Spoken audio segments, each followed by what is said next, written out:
Hi, it's Chef and Builder Janie Pendleton, and we're back in the kitchen where today we're going to be canning my cheesy ham and potato soup. Okay, this is a really good recipe. I've kind of adapted this over the years to where my family just absolutely loves it, and I really like this recipe, and I hope that you do too. So grab a pen and paper, come along for the ride, and let's get started. You could just make this without canning it, that's fine. But this is, I'm doubling my original recipe, so this is going to make about 7 to 8 quarts, okay? So you can have this amount. So here I've taken 12 potatoes. They weren't very big potatoes, so maybe 9 or 10 large potatoes, but these were small. And I got probably what looks like about maybe 8 cups, maybe 10 cups of potatoes maybe here. And I've diced them rather large, and I did keep the skin on mine. Most people prefer to peel them, but if you're using the Yukon Golds, you don't have to peel the potatoes first. So, and I don't, but by all means, go ahead and peel yours, especially if you're using the white potatoes. The Yukon Gold potatoes is what I use to make mashed potatoes. They have a nice yellow, buttery flavor to them. I really like the Yukons. The golden potatoes in mine, and they hold together really well during canning. So, and you want to cut them up a little bit large, so that way, see, larger cubes, because when you're canning, potatoes do tend to shrink down a little bit. Okay, so again, peel them if you like. Here I've got about I have about a half of a stalk of celery chopped, and again, I chopped them kind of large. Here I've got about 3/4 of a red onion. That's all I had with me. You can go with the whole onion, half to a whole onion, that's fine. And 1 clove of garlic. Here I have a cup of frozen peas, and I'm going to add those last. And then I have 2 cups of diced baby carrots, because that's what I had on hand. You can use 3 or 4 regular large carrots, but I had baby carrots on hand, so that was about a half a bag of carrots there. Alright, so now we're just going to take these. I've rinsed these twice. Ooh, this is heavy one-handed. Let me set my camera up here for you so it doesn't fall in the pot. We've had that happen before. Now, in another big stock pot, now this is a 14 quart stock pot. You want a pretty good sized stock pot here. There we go. What we're going to do is we're going to start out with a really nice virgin olive oil. You can bypass the oil and you can do butter instead. Just a drizzle, that's fine. Let me turn that on. Okay, and I did sterilize my pots. I put a little bit of vinegar in my pressure cooker, and I even put a little bit of vinegar in with my sterilizing water. Okay. Just because, number 1, that helps kill bacteria and germs, and number 2, that helps keep the film. We have really hard water out here in the country where we're at. Okay, so what we're going to do now is we're going to add our garlic, our onion, and keep that moving.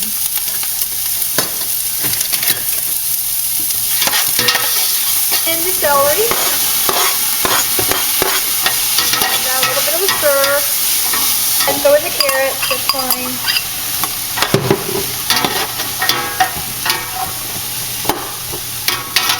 So this is all going to cook really well when we can this, that's fine. I'm going to add a little bit more olive oil to this, because that's a lot of produce there. So I got about 4 tablespoons of olive oil altogether.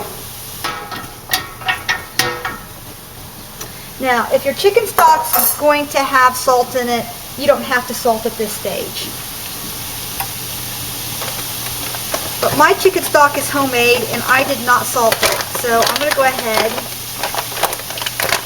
I'm just going to put a pinch of salt in for right now. That's it. Just a pinch of the candy salt. Alright, now we're just going to kind of simmer these for about maybe 5 minutes. And we will be back.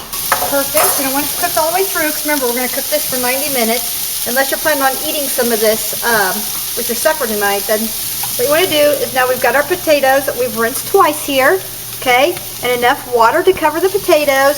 We're going to pour that on in there, and we're just going to add those potatoes.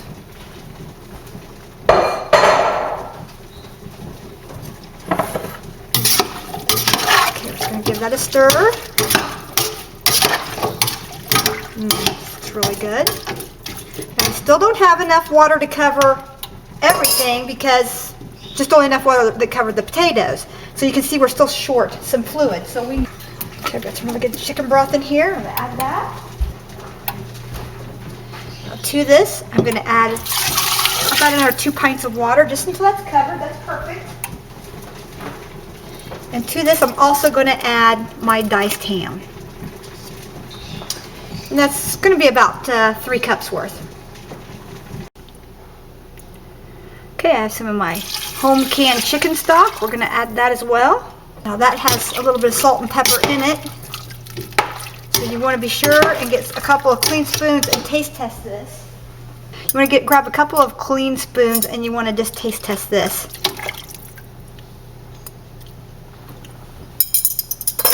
Okay, that is going to need a little bit of salt. Well, let me add some more broth to this first. Here I'm going to add some ham.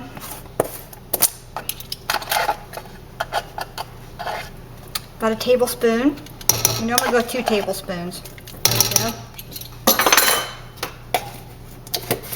And again, that was just the ham seasoning.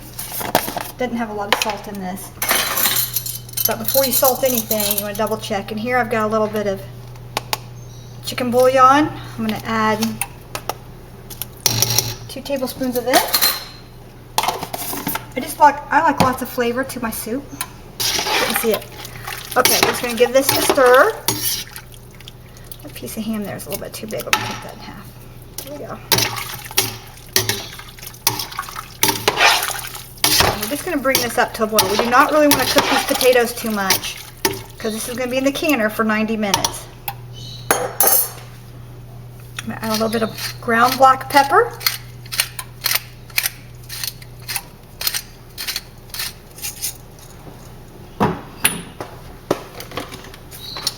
And I tasted this and I thought it did need a little bit of salt. Just a little bit. All right, I'm going to go ahead and add my peas. That's about a cup of peas. You can add corn if you like. I'm not a big fan of corn, so, but yeah, you can put a whole can of corn in here. You don't even have to drain it. Just open a can and toss it in. All right. Now, I'm going to be adding milk to this. You do not have to do this. You can do water, or you can just take a little bit of this broth out of here instead. That's fine. But I'm going to be doing milk.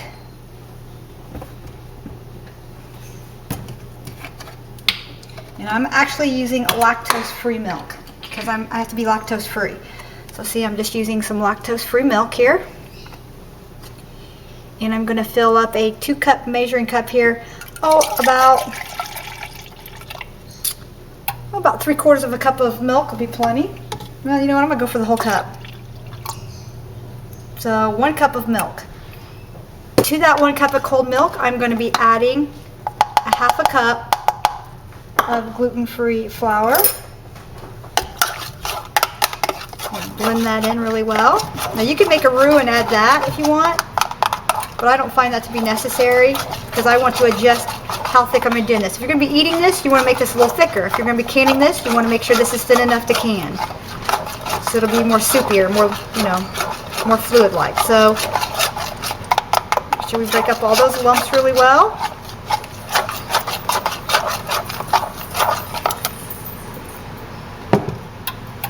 And to this milk mixture, I am adding some Worcestershire sauce.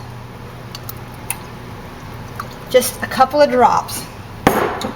Not even 1/8 of a teaspoon. Probably about 1/8 of a teaspoon. Okay, and that's all. Just add some flavor. You can omit that if you don't want to add that. That's what I like. All right. Now,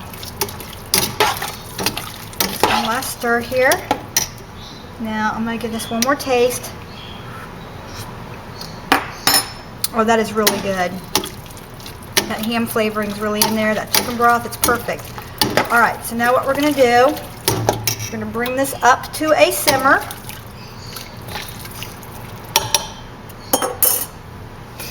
And while we're bringing that up to a simmer, we're going to take our cold liquid here. Give it one more stir here, make sure all the lumps are out.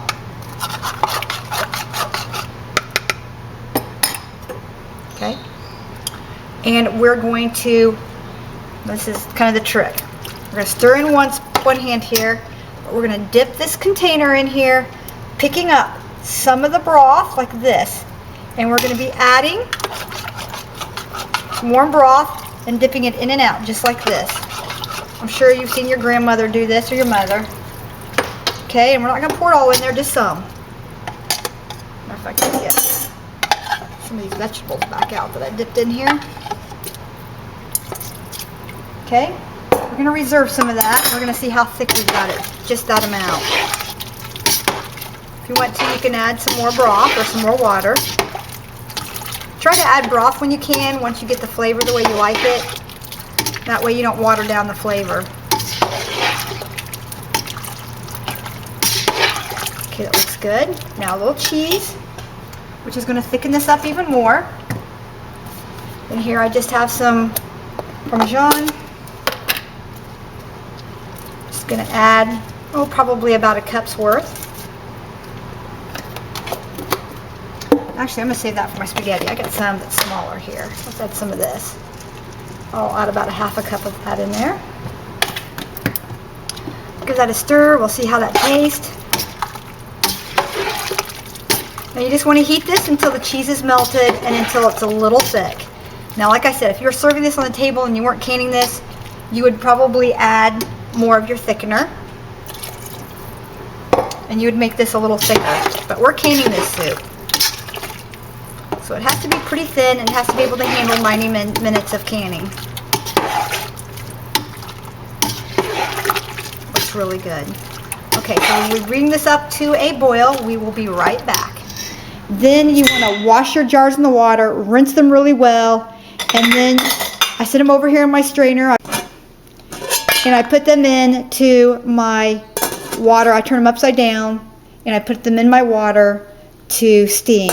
And you want them to steam for at least 15 to 20 minutes. And this is pressure steam, just like this. This is how they clean hospital equipment, tools and stuff like that for surgeries and stuff. My husband's in the medical field. So even though, you know, if you're pressure canning, you're going to kill a lot of that. I mean, you're going to kill all of that when you're pressure canning anyway, especially since you're going to be canning this for 90 minutes. So it's 10 pounds of pressure for 90 minutes in the pressure canner, okay? This is not water bathing. So some people say you don't have to sterilize the jars before you pressure can. I still like to. I mean, you put so much work into this, why risk it? I've got my lids at about 200 degrees, 180 to 200 degrees. Just sitting there. I've sterilized all my parts. I'll go ahead and keep them in there just in case.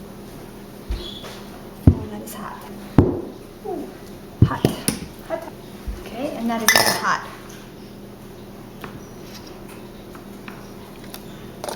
Okay, sterilize this. We're going to give this one more stir. Make sure that it's not too thick. Okay, now we've got the soup. It's perfect. And we're just going to fill up our quart jars and we're going to process these for 90 minutes at 10 pounds of pressure. Make sure you get lots of fluid in there with it, because this is a soup. And you want to give this about a 1-inch headspace. That bottom rim right there, that's fine. Go a little more, 3/4 of an inch. It's usually what I go. Okay, look at the other ones here. Remember, I did not cook this soup so that the carrots, the celery, or the potatoes were completely done. Just got it so that way I could boil it enough that I could add that roux to that and make that work.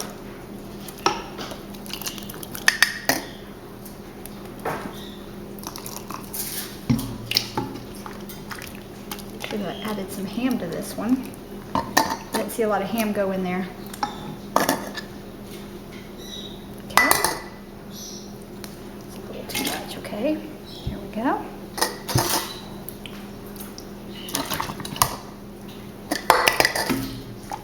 Just going to keep going and keep filling these up.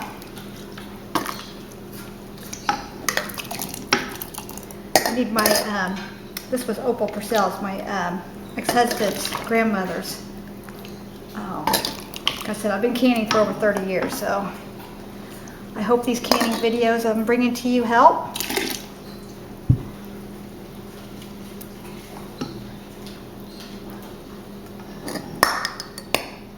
Okay, set that aside.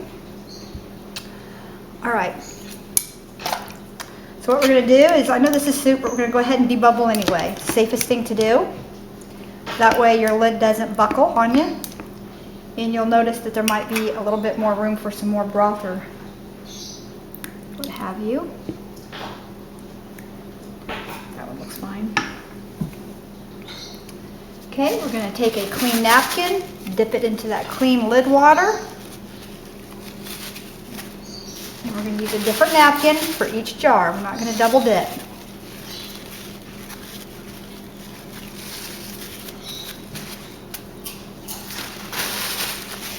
We don't want to get our lids nasty. And you can use hot vinegar for this or whatever you like. Okay, we're going to grab a lid. Remember the trick that, my hands are clean, I've been canning all day. Remember the trick that I taught you to check for cracks or anything before you go through the canner. You don't want to waste your time on this, plus this little bit of water actually helps seal the jar. People say, oh, don't touch the lid, but my hands are very clean. I mean, I've been doing this all day, washing dishes and canning all day.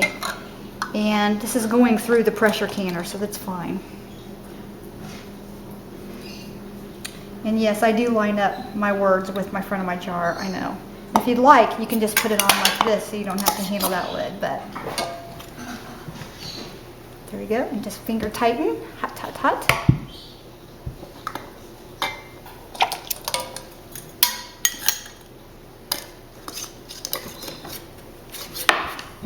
Finger tighten, very hot. Finger tighten. Now we're going to carry these over and we're going to put these into our water bath. Isn't that beautiful? See, and you can see I've got that still a little loose right there. You don't want it too thick because we are, show you the soup a little better. See that? We're not going too thick. We got lots of juice in here. So we're just going to carry these over and put these in the canner. We're just going to sit these inside the canner and we're going to fill the canner up. Now remember, you can't really can anything too thick. And if anybody tells you can't can milk or flour, just remember you can in very small amounts, and you just don't, like I said, it's about the center of it getting hot enough. But you're canning this for 90 minutes with the ham in here. You know, you'll be fine. And I do can milk, and it tastes more like evaporated milk. Okay, we're just going to finish filling up the canner and we'll be right back. Okay, we have everything here in the canner, and I've had space here for another one, but I could put some chicken or something else through, or maybe can some ham, but I decided just to go ahead and run the canner. It's getting late and I got other things to do, so I hate running a canner that's not completely full. Now we're just going to put on the lid. All right, we're just going to blow through this. That works. There we go. Give it a turn. Remember, when you're canning on a glass top, make sure there's no sugar or any debris on the top. Make sure your top's really clean. That's what cracks your lid.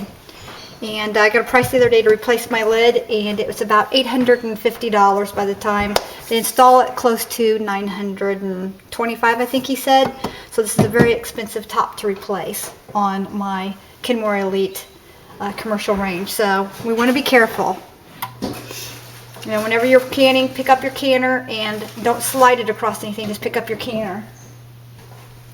So we're going to turn the heat up to almost high, not quite all the way up. And when this starts venting for 10 minutes, you're going to fill the, you don't put the steam on here, you don't want to get burned, but up here pretty ways, and you can see the steam really coming out really heavily. You want to start the timer for 10 minutes.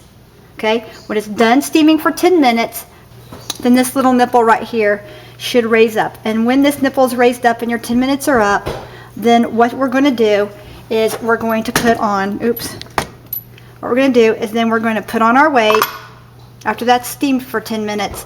And then just about another 5 or to 8 minutes, right in there somewhere. This will start rocking, jiggling and rocking, and then we'll adjust our heat up and down. Usually mine's about 3.5. And we're going to keep an eye on this. I've got an open concept house, so I can kind of move around in my house and I can still see what's going on. But you don't want to ever leave this, leave the room totally with this, okay? Don't go off and forget this. This is a pressure canner. It is under pressure, under steam pressure. So what we're going to do then is we're going to process this as it's rocking for 90 minutes. And when our 90 minutes are up, then we're going to turn off the heat, and because this is a glass top, you don't have to do this on a gas top, but because this is a glass top, we're going to pick this up and move this to another burner. And we're going to let it sit until this little nipple here, again, this little nipple right here has dropped, just like it is right now. It'll drop, and when it's dropped, we'll open the lid, release some of the steam, and because it's winter time outside right now, we'll have an issue with breaking jars. We're getting sub-zero temperatures. You know, I'm keeping the house at about 64, 65 degrees. It's, even with the canning, it still gets pretty cold in here. So, or if you're even in air conditioning, the same theory goes. So you'll want to lay your jars out on a nice clean dish towel. And because you don't want to ever bring your hot jars out onto a hot granite countertop, okay? Because that can definitely crack your jars. But like I said, I've been canning for, well, it'll be 31 years in May, and maybe even 32 years in May since I've started canning. Every year I can, and I can hundreds and hundreds of jars of goods a year. And so far, I probably have only lost maybe, I think the only things I really ever lost was, I think I lost some green beans once, but we went ahead and put those in the refrigerator and ate them. And I always freeze corn or dehydrate it. And I think that thing is raspberry jam that exploded because it came out in the air conditioner too quickly, and the lid popped off of it from the pressure. And I've got that on the video, and that happened this year. So so I've definitely got some experience canning, and I'm getting ready to take some canning classes so I can get certified to be a certified canner. I'd like to start teaching some canning classes out of my home. I've had a lot of requests. So with that being said, I think I probably will do that. I've got a lot of locals that want to start preparing for the future and disasters and things like that. So they're, especially men. Most of the class I think will probably be held up of men or husband and wife teams. And I think that will be fun. I've got the size of house to be able to do it and the size of kitchen to do it. And that's, as a chef, that's always been a dream for me, to teach others how to, you know, how to make things, and you know, how to get involved in the kitchen with your children and stuff. But that's a little bit about me, and like I said, we're just waiting for this temperature. Oops, I forgot to turn that back up. We're just waiting for the temperature to come back up here on the canner. This is extremely hot. Don't touch it. And we'll be back. And when this right here, I just took that off. But anyway, when this starts steaming and everything, we'll be back, and we're going to steam this for 10 minutes. You can see we're starting to steam, so we want to go ahead and set our timer now for the 10 minutes.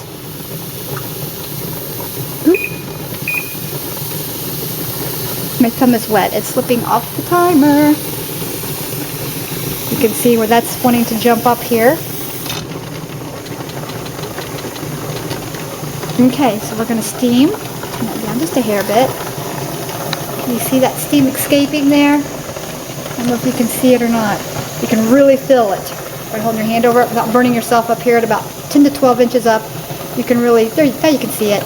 Now when you can see it like that and you can feel it and the nipple's up, that's when you want to start your 10 minutes. So go ahead and start your 10-minute timer. Our 10 minutes are up.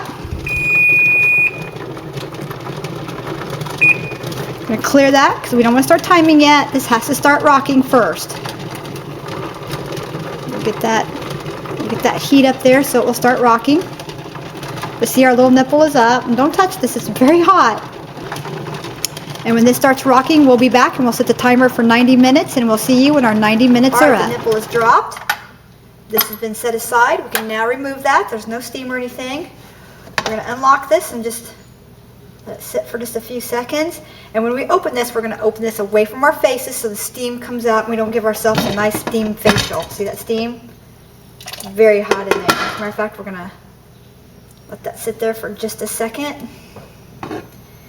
And what you can do, everything looks really good, nothing leaked out, perfect.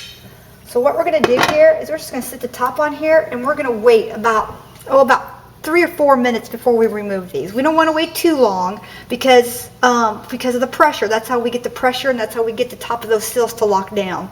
So you don't want to sit in there overnight or anything like that. But you do want these to come down to a temperature where in the winter or in air conditioning that these will not break the jars. Okay.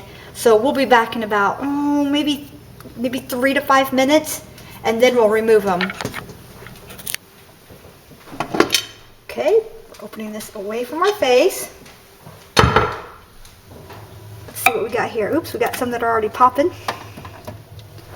Oh wow, look at that. Isn't that beautiful? Perfect. Absolutely perfect. Now and you're not normally supposed to shake these, but I will in this case. I will give these a good shake in probably about 2 hours when they have cooled down and they're still a little warm. I'll shake them up and make them nice and creamy. So that way they don't separate. But so far, I mean, no separation. It looks really good. Now we're just going to take this over. And like I said, we're just going to sit this on a nice clean towel over here because you don't want to sit it on your granite or a tile top or a countertop that's cool.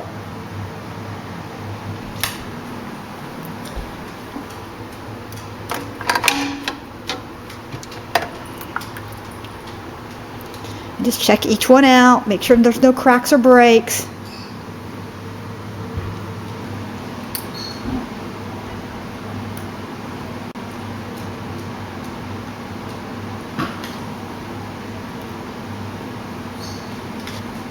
Okay, looks like there's a couple getting ready to pop.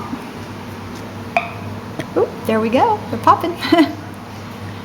Okay, so this is it. This is my cheesy ham and potato soup. And it's hot, so let me kind of handle one here like this, and you can see the consistency here and there. See, it's not too thick. It'll thicken up here when it cools a little bit, but I'm really happy with it. This is Chef and Builder Janie Pendleton. Blessings.